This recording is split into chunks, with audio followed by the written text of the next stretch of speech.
I was hoping to he might come to talk about the lunch issue. If he comes in. Okay, let me get us started. Welcome to University-Community Forum.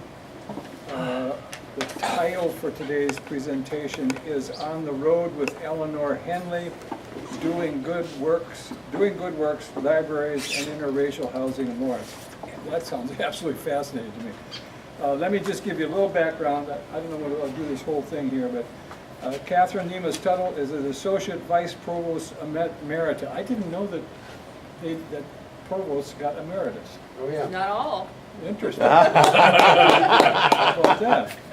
Came to KU in 1987 and was instrumental in efforts to improve advising student academic support and retention. I remember when she came and it did make a difference. She was named founding director of the KU's Undergraduate Advising Center in '97 after serving as associate and interim director of admissions and director of new student orientation. Kathryn became associate vice provost of student success in '03 when she initiated KU's orientation course in First Learning, Communities, and Financial Literacy program. Then there's a whole bunch of stuff about some of her scholarly work, some of her writing, co-authoring books and that sort of thing. Kathryn and her husband Bill, right back there, Professor of American Studies Emeritus, also have 4 kids, delightful kids. I've met some of them, all of whom graduated from KU, and 4 grandkids. They enjoy living in Old West Lawrence, home 713 Louisiana. Right. Kathryn has lived in Lawrence off and on since '68 and has an appreciation of the historical development of the city. Welcome, Kathryn. We're looking forward to this. Thank you. Yes.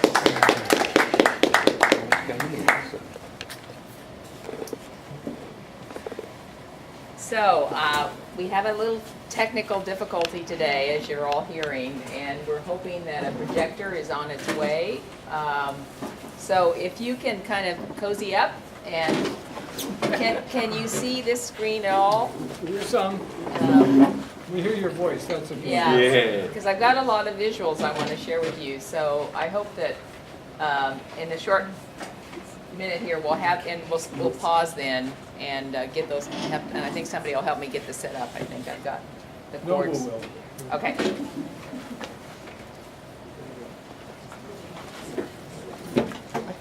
Easier for me to see.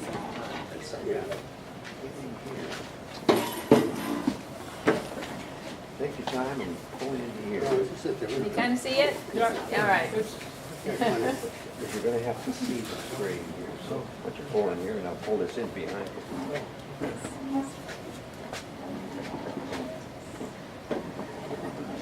And I guess I'll stand up here. Yeah. Is this on? Yep. Can you turn that up a little? Yeah, sure. Okay, closer. Closer, more closer.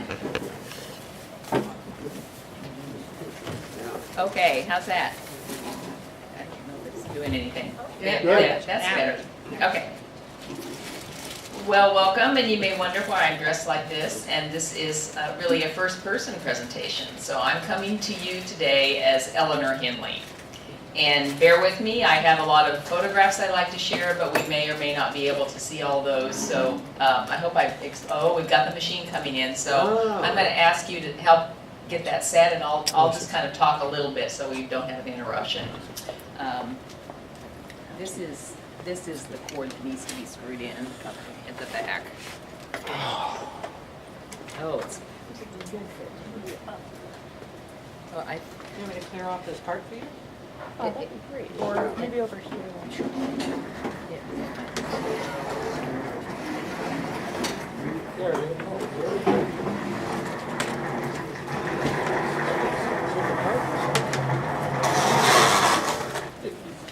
Do you use it?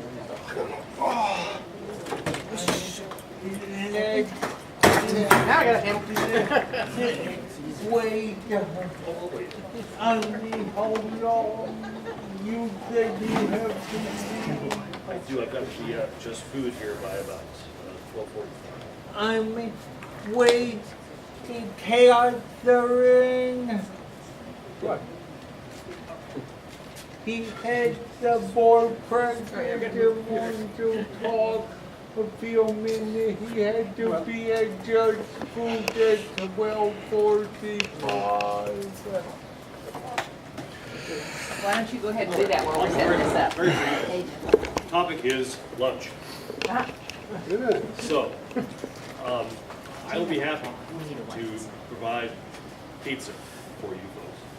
But I need to know roughly what kind of a head count we're gonna have every week, so I don't underbuy or overbuy. And some contributions would be nice too, but that's not important. We're happy to have you guys here. We want to do everything we can to keep you here. So, if that's okay, I mean, Domino's Pizza is, we help keep them open here. You can do that. Well, I don't approve of Domino's. What? I don't approve of Domino's. Oh, No, seriously, I don't. The president is a right-wing oh really? opponent of women's Well, I'm open to rights. anything. Yeah, So, more to rule out Chick-fil-A for that reason, so. the big thing is, Chick-fil-A is the same thing. I know. Yeah. Well, we'll find, You did, we'll provide some out for you guys. So Yeah, again, yeah. give me, I need a schedule when you're gonna meet. I would say between 10 and 15, Okay? and I would. To begin with, And but when the word gets out, I'm we sure don't, we'll- we don't have a program scheduled for next week, as far as I know, Okay, so it'll be 2 weeks from now. all right, that's a start. Why is it pink? and we can help out on the cost. That's fine, don't worry about that, we'll do that after the fact, so. And no anchovies. No No anchovies. anchovies. So, outside of that, We'll always have pepperoni. so, or cheese pizza, we get or cheese pizza, so. Okay, well, that's all I've got, thank you. Yeah, maybe we'll just have to go with purple. All right, just, yeah, maybe, can you get it back? I don't.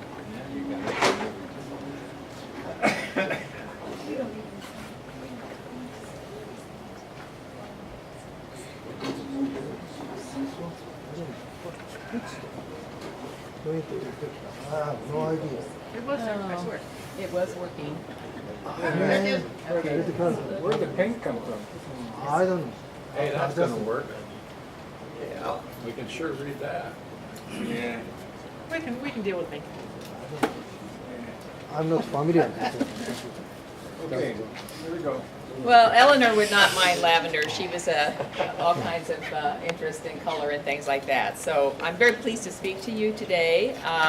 And even though I'm a woman of the 19th century, I know all about stereoscopic views and ways of presenting. So even though we have these newfangled machines now, in 1912 I gave a presentation to the Women's League and also gave stereoptician views of our trip to England and Germany. Are you all familiar with the stereoscope and how it used the 3D? So I know about that. My full name is Eleanor Henley, and my close friends call me Ella.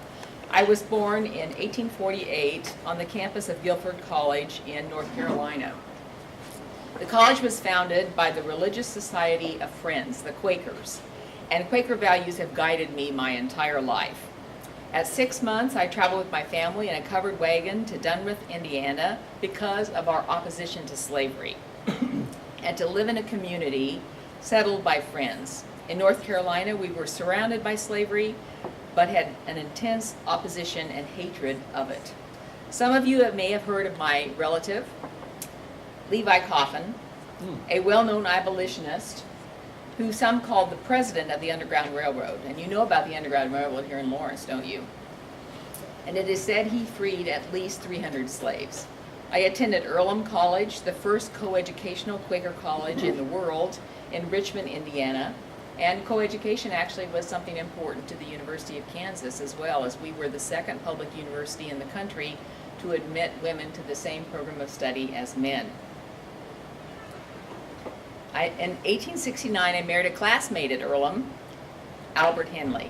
And I don't have any photos of when we were young, but I do have this. And we had 50 years of happy married life together.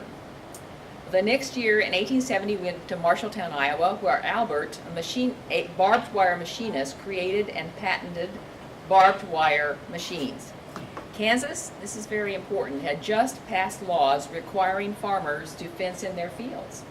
So Albert took his machinist skills to Lawrence in 1878 to establish one of the first barbed wire factories west of the Mississippi. Reportedly, he came with only $1.50 in his pocket and 4 small hand-operated barbed wire machines he made himself. We bought so little with us from Iowa and Indiana that I did bring this, a wooden kitchen flour scoop from my father's home in Indiana. And I need to thank my neighbor,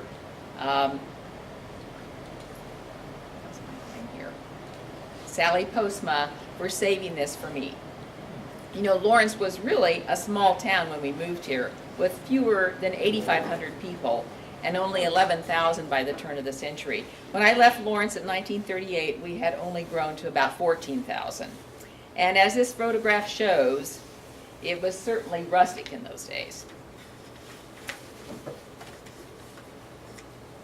Even though Lawrence was a wilder town back then, Lawrence women were committed to advancing our knowledge and connecting with each other as you are here today.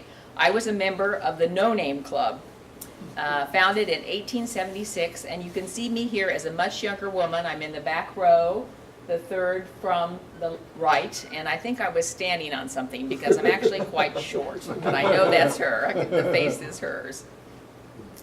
It was a study club that focused on history and literature, and a paper was presented at each meeting, as well as discussions of current events. Now, let's go back to barbed wire, because this is an important part of our history and of Lawrence history. Albert made the barbs by wire at the Kimball Foundry, and I was recently looking at some materials about the horrible Lawrence massacre of 1863 that you all know about, and Kimball Foundry existed then, so it was an important place.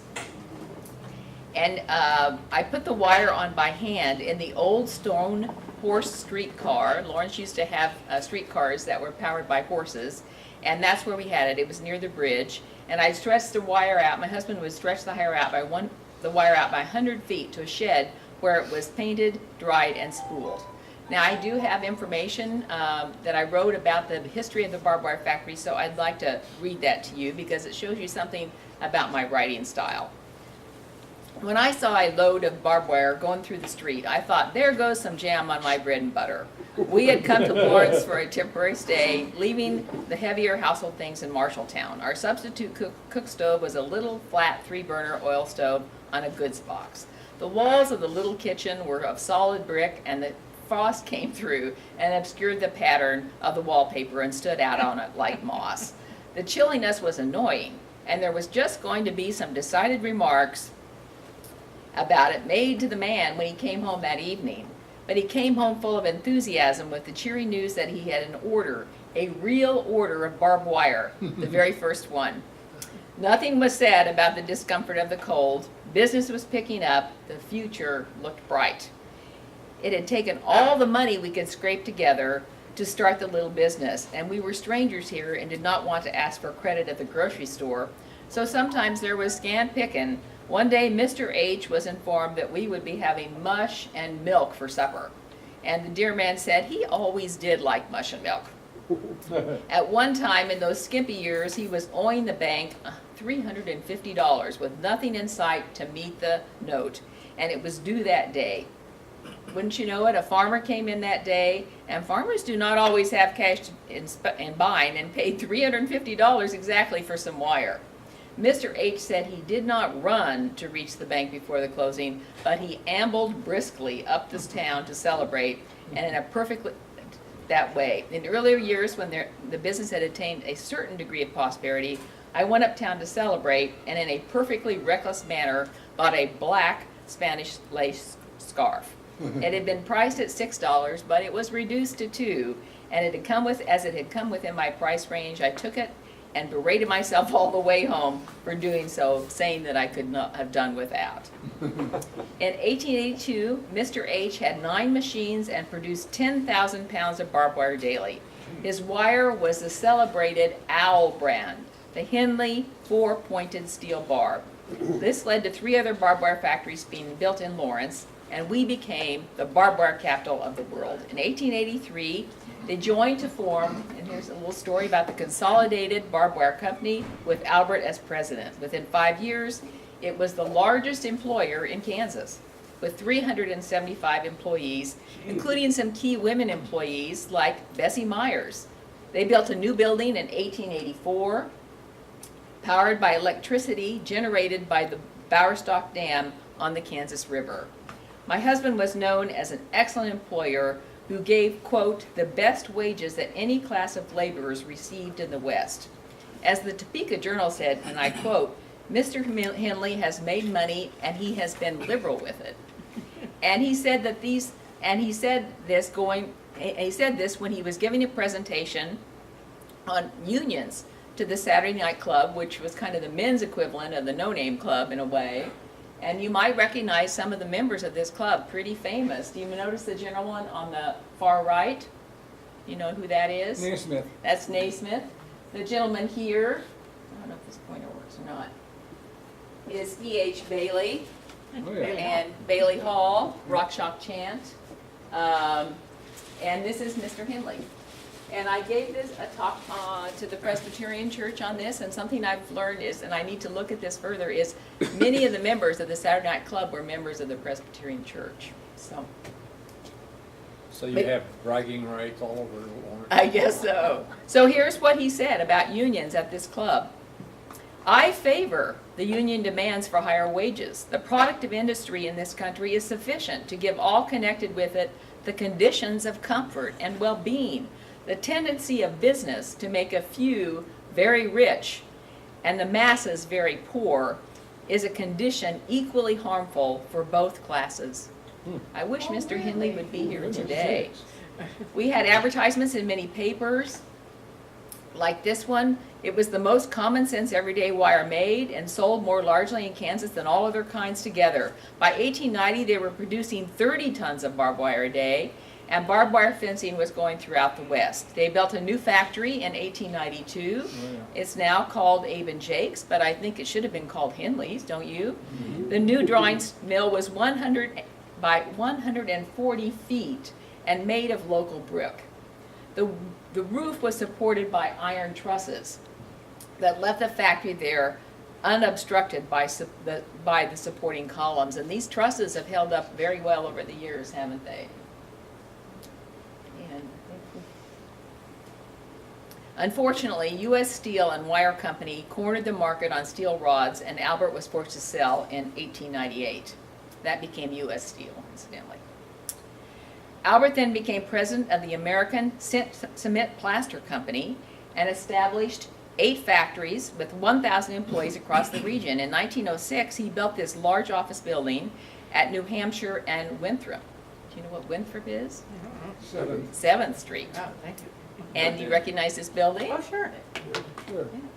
There it is. Now home to the Java Break and other, it's across from the Journal World building. And it was later known as the Charlton Building.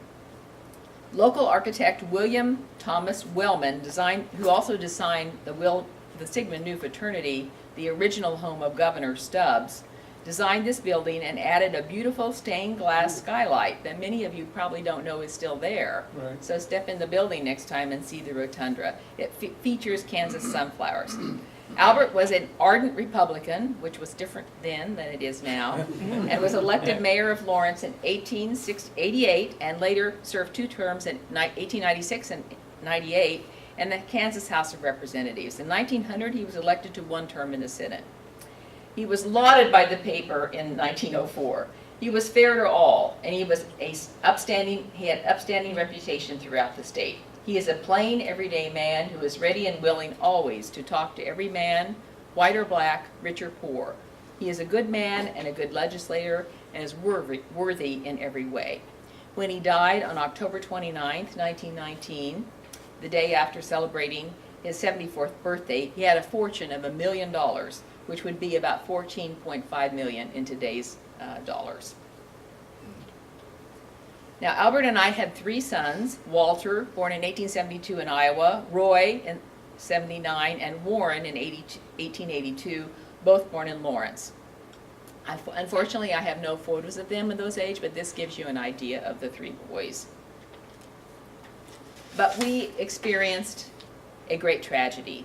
Albert and I had to survive every parent's worst nightmare. Our dear son Walter our firstborn, took ill in the summer of 1881 and died from typhoid fever. This gravestone has a different year, and I'm still exploring why that's so. I think it might have been placed after his death. I do have newspaper verification that he died in 1881. What a horrible disease it is. He was only 9 years old. The Lawrence Daily Journal carried this death notice on 15th of July, 1881. It is the painful duty of the journal to record the death of Walter Henley, son of Albert and Ella Henley, which occurred yesterday morning at 2 o'clock. Walter was an unusually bright young boy of 9 years, and his death has brought darkness into a happy home, and his parents have the sympathy of the many friends and the loss of their loved son. His death was from typhoid fever. The funeral takes place this morning at 10 o'clock from the residence of Mr. Henley on Tennessee Street, north of Pinckney. A poem for another dear Lawrence child who died that summer could be said for Walter. He is neither dead nor sleeping, but with loved ones gone before, he awaits your coming in endless peace upon the golden shore. You know, typhoid was very widespread in Kansas at this time. We know that it is a bacterial infection spread by drinking polluted water, and children are almost the most affected. But when Walter died, we knew little of this. By 1885, the Douglas County Health Office reported that the poor condition of private wells in Lawrence had led to an outbreak of typhoid. At this point, sewers were draining directly into the Kansas River. And in winter, ice was harvested within 25 feet of those outlets. State Health Officer Samuel Crumbine was a national leader in the water treatment effort. Thankfully, once cities added chlorination and sedimentation, typhoid was virtually wiped out. For those of you who know North Lawrence, where the soil is much sandier and also good for gardens, they had less typhoid because the natural sediment filtering of the sand resulted in their wells being safer. But it was a very terrible disease, and the papers would have regular listings of all the people who died from typhoid.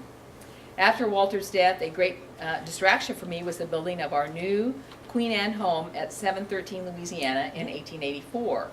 By 82, we had purchased 2 1/2 lots of Lane's first edition. Is that name familiar to any of you? The famous James Lane had paid $50 for 40 acres in 1863. There was actually a little skullduggery involved with that. Our property was sold, mortgaged, and foreclosed many times before I got a quitclaim deed, and yes, I was always the owner of record. Remember that due to the efforts of Clarina Nichols, let's see here. Do you know Clarina? Have you heard of Clarina? She's somebody you should know about. At the 1859 Kansas Wyandotte Constitution gave women the right